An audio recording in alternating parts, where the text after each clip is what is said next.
Hello, my name is Kim Schenck, and I am the Personal Lines Manager of Insurance Agencies, Inc. Thanks, Jeff, for asking me to speak today on helping, I say customers, but helping people review their insurance policy to see if you're hurricane ready.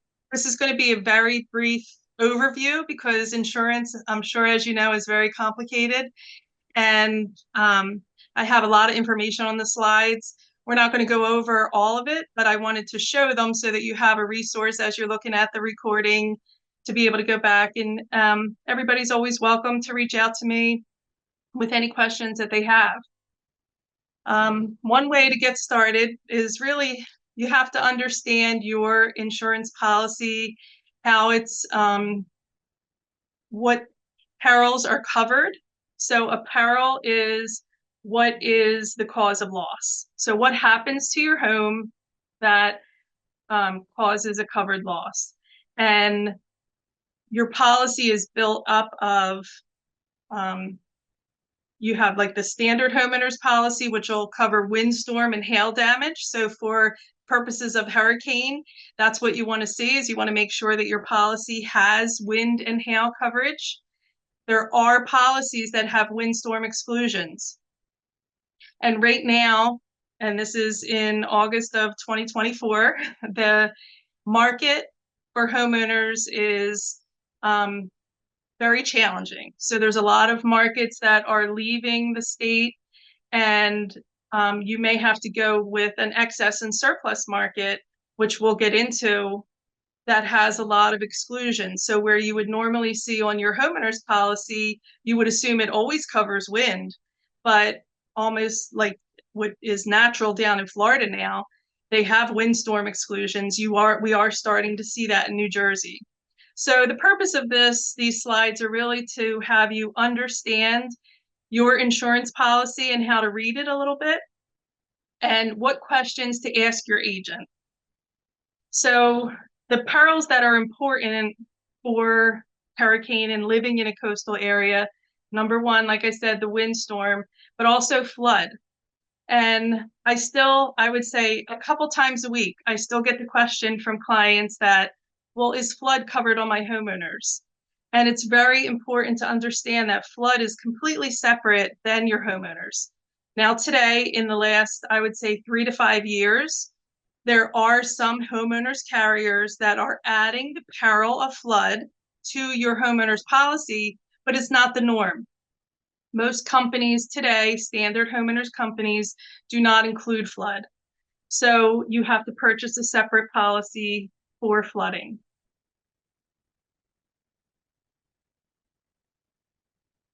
Your policy is made up of 2 sections, and the first section is the property that it covers.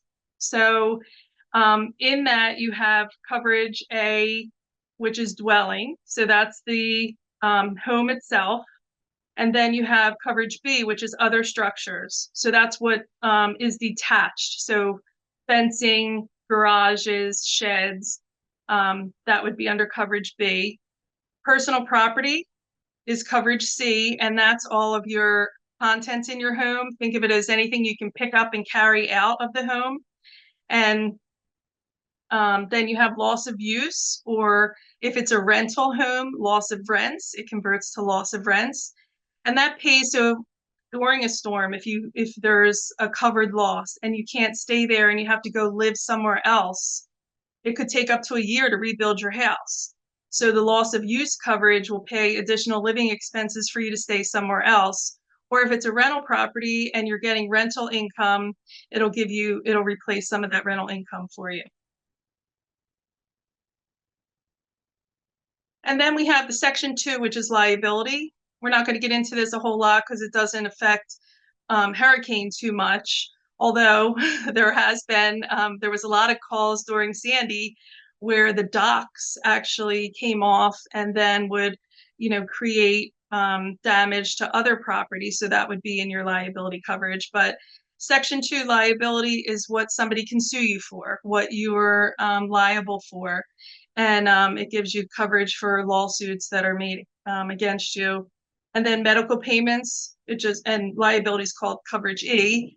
And then medical payments, it pays like immediate medical bills for somebody that's injured before they get to the point of having to sue you. So it gives you coverage, immediately, usually up to like 5,000, 10,000 to give coverage to that person that's injured. So the policy is made up of perils. What perils are covered under your policy? And there's generally two types of policies, which you have a named peril policy. And this is also important because today, with the cost of insurance, a lot of clients are opting to go with a dwelling fire policy, or the state has a policy called the New Jersey Insurance Underwriters Association, which is a DP1 named peril policy. And it only covers what is specifically named. So it's a named peril. So anything else that happens is excluded. And that it gives you examples, some of the big ones, of course, fire, and then you have your windstorm on there. Open peril policy, that's what an HO3 is. What most people, their primary homeowners policy is an open peril policy. So it pays for everything except for what is specifically excluded. So there's no policy that covers everything. And actually, just a little bit of history, the first policy was created, it was Fireman's Fund, and it was from the firemen always going to the homes being burned down, and they felt so bad for these people, so they started a fund where people would donate money and then be able to pay them back when there was a catastrophic fire. Well, that developed into all of these perils and exclusions and conditions, and people went from just wanting a fire covered to wanting a new roof after a storm. So there's a fine line between if it's something that's caused because of maintenance, or is it a sudden unexpected peril that happened. That's what your insurance pays for, is that sudden accidental damage, and not something that's from long-term damage. So what is a policy exclusion? This is very important because as people have to go to the excess and surplus market, but even standard companies all have exclusions, and there's going to be an exclusions section in your homeowner's policy. So because it typically covers everything except for what is specifically excluded, you want to look for the policy definitions and conditions and endorsements that make up the policy, and to know what exclusions are on your specific policy.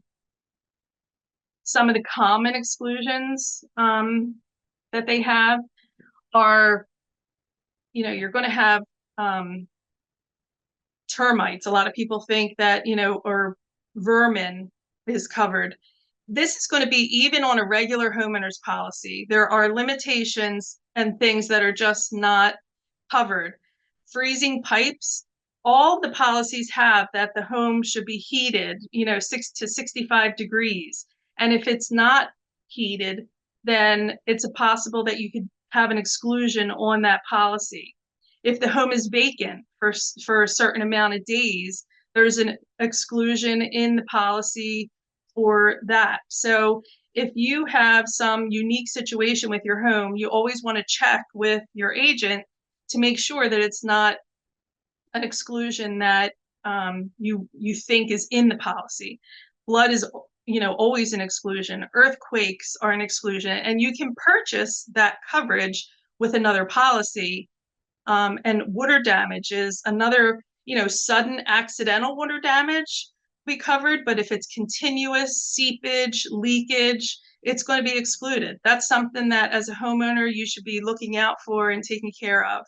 And as we get into it, that's something that Jeff will be able to help with their, Downbeach Home Watch and things that they're looking at to prevent claims and those long-term damage. So now we get into what's an admitted carrier versus an excess and surplus carrier. So an admitted carrier is governed by the Department of Banking and Insurance, and their forms, their rates are all, have to be reviewed by the Department of Banking and Insurance. So you have that protection.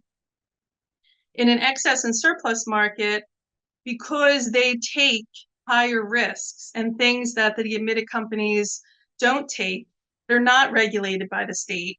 So they come up with their own forms, their own exclusions, their own pricing. They can have a huge rate increase in 1 year. And they're where with the admitted companies, if it's over a 6% increase, they have to send you notice. And a lot of people have been getting them this year because the rate increases that the companies have had to take are way over 6%. So they file it with the Department of Banking and Insurance. You might say, well, why the heck is the Department of Banking and Insurance approving these rate increases? Because when they don't, the company just leaves the state. And then all those people that are with that carrier are then have no insurance. So they, right now, the cause of all of the rate increases and is from the cost of reinsurance. So a company that is writing business at the shore or any catastrophic area. So even if it was lived in a place that had wildfires or earthquakes, the companies that take on that risk have to protect themselves from going bankrupt in the event of a catastrophic loss. So they purchase what's called reinsurance coverage. And that's usually through a Lloyd's of London market, a lot of the same as what the excess and surplus carriers are. Well, the cost of reinsurance and the availability of reinsurance cost has skyrocketed and the availability has decreased. So that's why some of the coastal carriers have decided not to write business in the area or have had to skyrocket their prices so high just to stay in the area.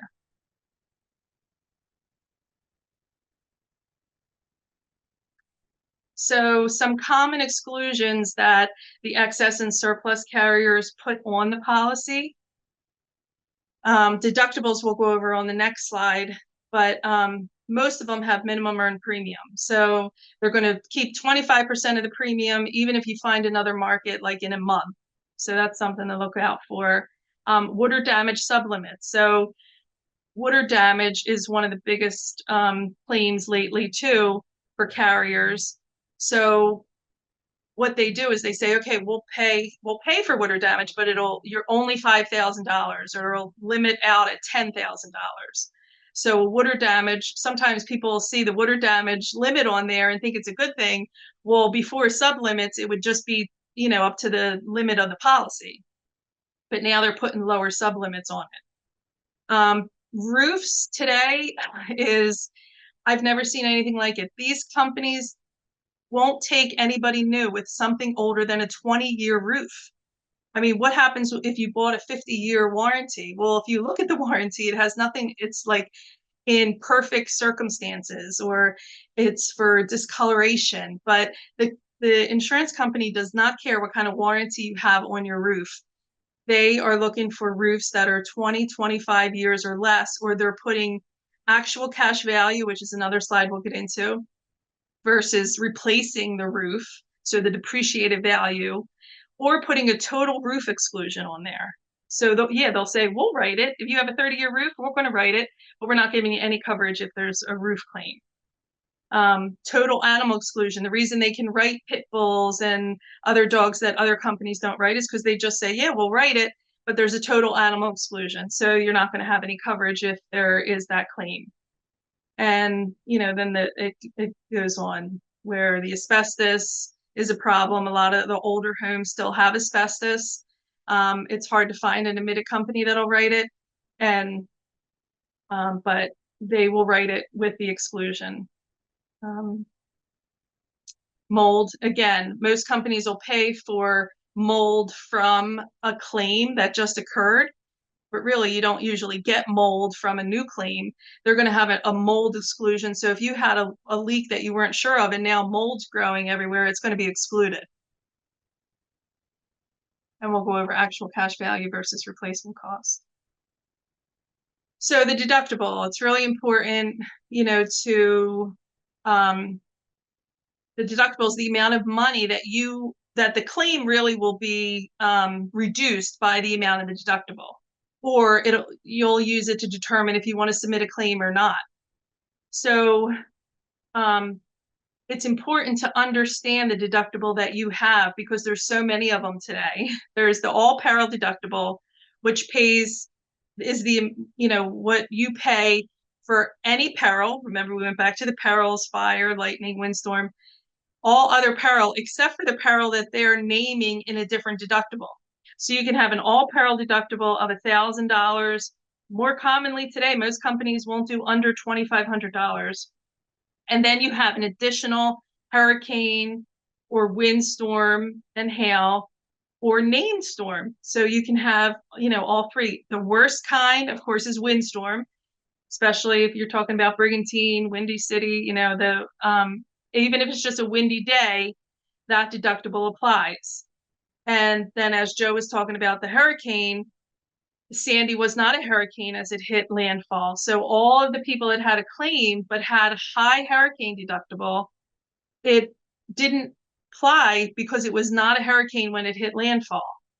So if they had a windstorm deductible, it would have applied, or a named storm because it was named, that would have applied. But if they just had a hurricane with an all peril, then the deductible didn't apply. And those deductibles, you can have a flat dollar deductible or a percentage. So the all peril is usually a flat dollar, 1,000, 2,500, and then the hurricane windstorm, they come in at percentages. And it's not, a lot of people think it's the percentage of the loss, but it's the percentage of the coverage A, percentage of your dwelling coverage. So it could change every year because your dwelling coverage increases generally every year because of the inflation factor. So your deductible also increases. So it's going to be a percentage. The 2% is common right now, but it can go all the way. I've seen up to 5%. I haven't really seen over 5% here in New Jersey. So generally it's from 1% to 5% of your building coverage.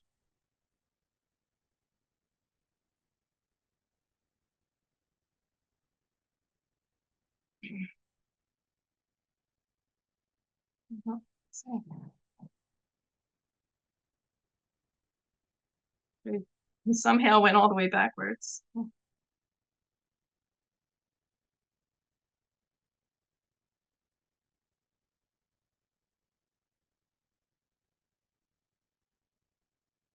Okay, so replacement cost versus actual cash value. And a lot of the companies that we're having, even we have to be careful when we're submitting for a claim because we're requesting replacement costs, but they come back and say, no, we're going to give you actual cash value. And that's takes in account for depreciation. So older homes, if you have a home now, 1920, or over 100 years, most companies don't want that, even if you've had it updated, because unless it's been a tear down, they feel like there could be some old things still in there, knob and tube wiring or old plumbing and old electrical panels. So actual cash value can really minimize your claim. What you want to look for is replacement costs, because that will give you what it costs to replace your contents. For contents, it's really big. I mean, the building doesn't depreciate as much as contents, but if you think about just a television, and the cost of a 1-year-old TV goes from like $600, it could be down to $25, for a television. So especially for contents, you want to make sure that you have replacement costs on both contents and building.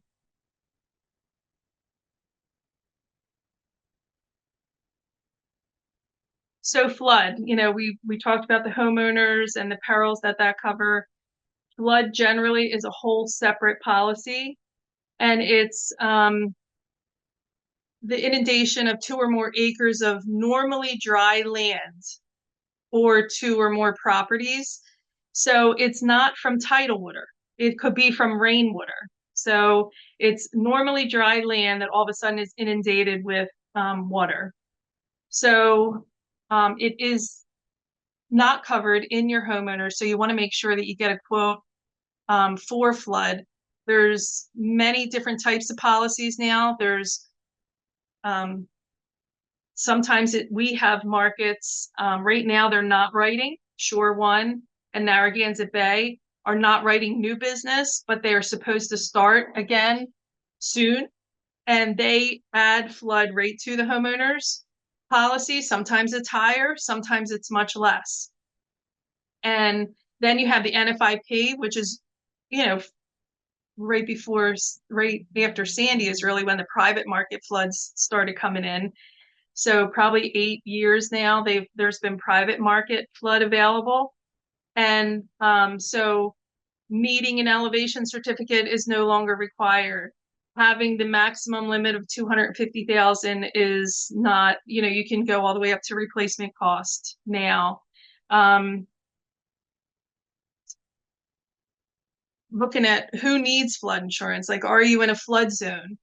Everybody is in a flood zone. It's whether you're in a high flood zone or a moderate flood zone. And, we as an agent would have to tell everybody that you need flood insurance. A lot of people let the mortgage company dictate whether or not they need flood insurance, but you have to think about, if a flood happens, you're self-insuring for flood if you don't have flood insurance. And, they're not going to require you to insure for replacement costs the way that your homeowners does. So you could say, well, rather than not have insurance at all, only the first floor will get damaged. So give me a quote for $50,000 with a $5,000 deductible. You can do that with flood, where with homeowners, they make you insure to the full replacement value. So there's a lot of options today in flood. If you haven't gotten quotes lately, contact your agent and see what options are out there, because there have been a lot of changes in the last couple of years. So what are some ways to manage the cost of insurance? Because like I said, the costs are, a lot of the companies are leaving the state and all of the premiums are rising. So the one way to do it, and I have this conversation probably 2 to 3 times a day now, and is how much do you want to self-insure? And you have to look at, if you make these changes, are they something that you're willing to pay out of pocket if the claim occurs? So a lot of people are just willing to not have flood insurance, and don't think anything of it. But when you want to take them from like $1,000 deductible to 2,500 or 5,000, then all of a sudden it's a big issue. But if you're saving $400 a year and it's offsetting that increase, and what's the risk of a claim happening? I tell people I wouldn't even put a claim in for under $2,500. So why wouldn't you have that deductible? But it does come on, even if you had, if you have a $5,000 deductible and your claim is 10,000, you're only getting a check for 5,000. So I have the conversation with people before the claim. What you don't want to do is explain their coverages or their lack of coverages at the time of loss. So you want to just make a decision for you and your family and what you can afford to self-insure some things, because you're accepting some of the risk, and therefore it should reduce the premium.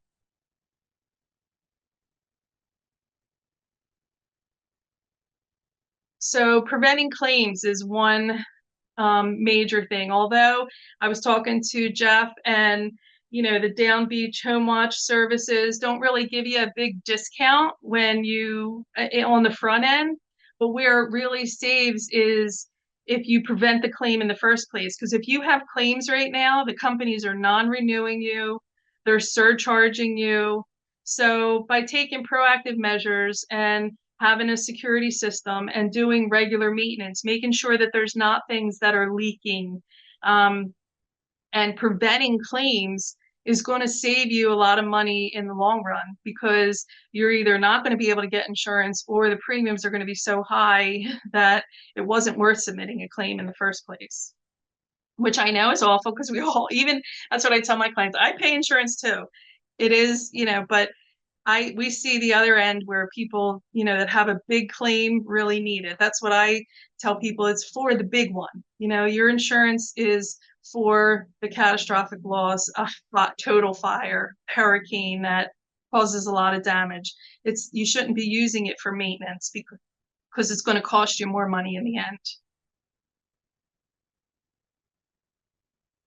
Using an independent agent. Of course, I'm an independent agent, so I would say that. But, the difference is when you have a captive agent, if you go to State Farm or Allstate, not that they're writing at the shore, but sometimes they'll have some markets, a market here or there. But we represent probably over 25 to 30 personal lines companies alone where we can shop it for you. We stay on top of, the changing markets. Right now it's changing weekly, like who's writing, who's not writing. So, and I'm not saying me, any independent agent will have options more than going to Geico and where they have one product, or going to State Farm and they can only sell you one thing. So sometimes there's benefit of getting quotes from everywhere, but just know that there's a difference. You have independent agents, you have captive agents, which are State Farm and New Jersey manufacturers, Allstate, and then you have direct writers, which is Geico, and there's not really that many direct writers for homeowners in New Jersey. But an independent agent, we usually have a lot of experience, so we can requote you within our own agency.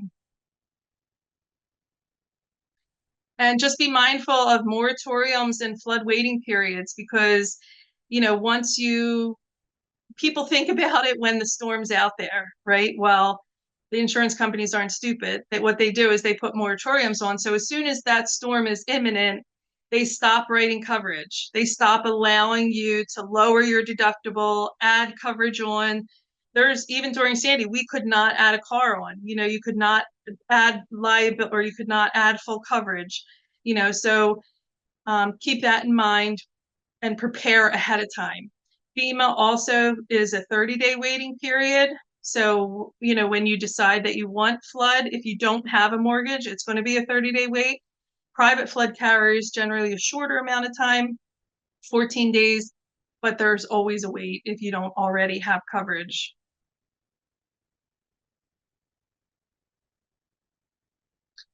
Preparing an inventory is really important, because then what is in your home. That's one of the biggest things after a claim, where you do have to do an inventory report for the adjuster. You want to make sure that you take pictures, but it's better to do it all ahead of time and have that stuff, in your safe deposit box, or taking pictures is probably the easiest way, but also doing a report. And I know Jeff had said that Downbeach Home Watch also can do a home inventory for you. I mean, there are, businesses that can do it for you. This just tells you a little bit what you should be recording, serial numbers if you have it. I mean, anytime you're buying something, it's who does it? Not a lot of people do it, but I'm telling you, tips on making it easier during a storm, this is one of them. Certainly prudent to do so. And that's it. Insurance, I know, is awful. You're welcome to contact me, email me if you have a question. I work here. We have an office here in Northfield. I grew up in Brigantine, so coastal insurance, although we're all over the state and we're also in Pennsylvania, Florida. I mean, we write insurance all over. Coastal is sort of our specialty. So thank you. Thank you, Jeff, for inviting me to speak. And I welcome any questions from anybody through email, or give me a call. My extension's on the screen.